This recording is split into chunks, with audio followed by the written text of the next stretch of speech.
Game 87 of 162. Now down to 75 games to go in the season now.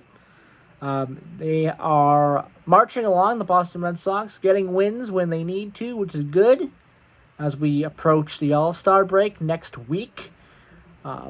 They are getting wins at the right time. They got two more series coming up. You got the Chicago White Sox, and then I believe after that you have the terrible New York Mets. So we're gonna be looking at those games very, very closely, especially this next series with the White Sox that we're going to start talking about tonight.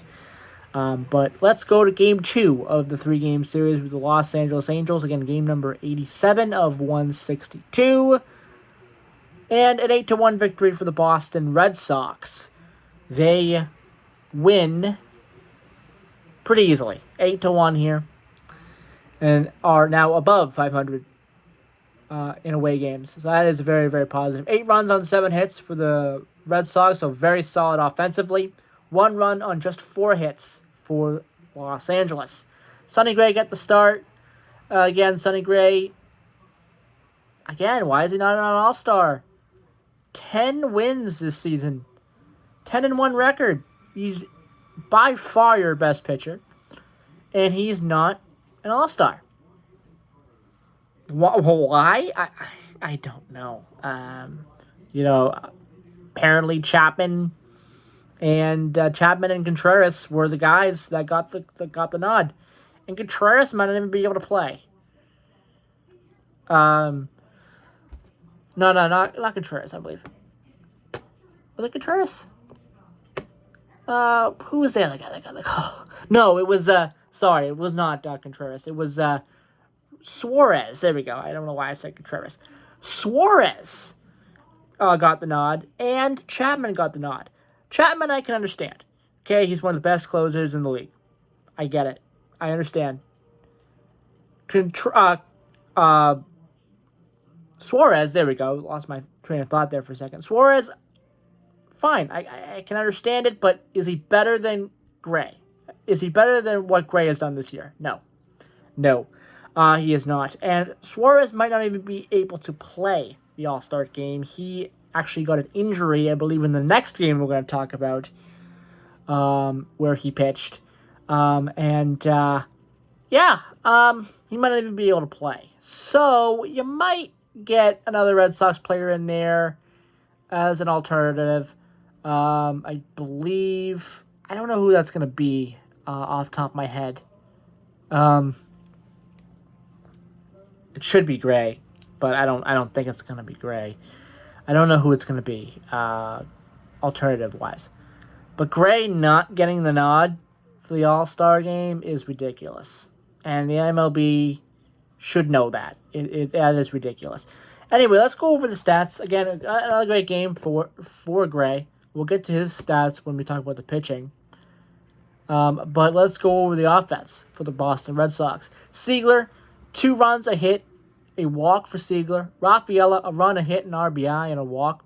Abreu, 2 runs, a hit, an RBI, 2 walks. Contreras, a run, a hit, 3 RBIs, a home run for Contreras. Contreras continues to just dominate.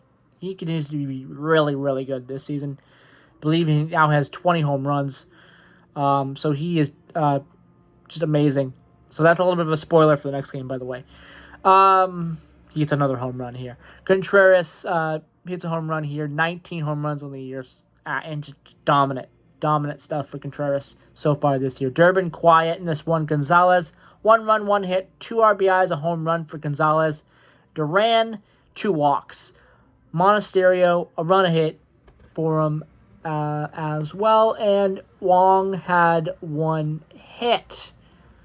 Now for the Angels. Neto, nothing. Guzman, 1 hit. Schumal, nothing. Soler, 1 walk. Lowe, a run, a hit, an RBI, a home run for Lowe. He was probably the player of the game, honestly, there for the Angels. Adele, 1 walk. 1 hit for Meckler. Nothing going for really the bottom of the lineup either, other than Walton. He did get a hit and a walk, but that was it. So that is your offense for both sides. Let's go over the pitching.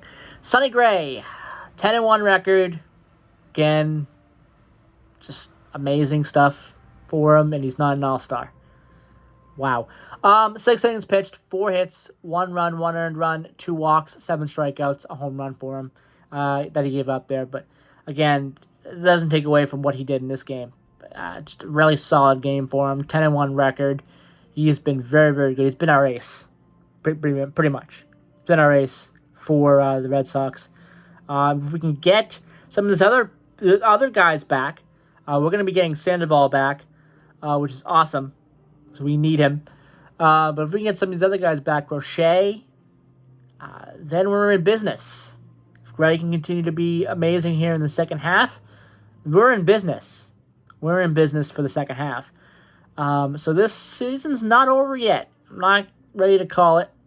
I was ready to call it a couple weeks back, but the Red Sox have seemed to climb their way out of the hole that they created. We'll see what happens in these last couple of games before the All-Star break. Moran, 1 inning pitched with 2 strikeouts. Weissert, 1 inning pitched with 1 walk. Gamboa, 1 inning pitched, all zeros. So that relieving pitching, again, lights out. And that has been the story the past couple of games. The relieving pitching has been perfect in a lot of these games. So that is really good. Now, for the Angels, Aldieri, 3-4 record with the loss. 4 innings pitched with 1 hit, 3 runs, 3 earned. Walked 4, struck out 2, gave up a home run. Nettiera Jr., 0.2 innings pitched with 3 hits, 4 runs, 4 earned. Walked 1, gave up a home run. Zephyrhan, 1.1 innings pitched with a walk and 2 strikeouts. Selzeth, 2 strikeouts in 1 inning. And Sutter, 2 innings pitched, 3 hits, 1 run, 1 earned run for Sutter. Very good performance by the Boston Red Sox here in this series so far. We're going to talk about game number 3 as well, and that was more of the same too, as they complete a sweep of the Angels. And they look good heading into tonight with the White Sox tonight in Chicago. So that should be a fun series as well. But I'll be back to break down the final game of this 3-game series with the Angels. The final game of last 17 games I've had to catch up on since I was on vacation. But we are almost caught up. Bye-bye, everybody.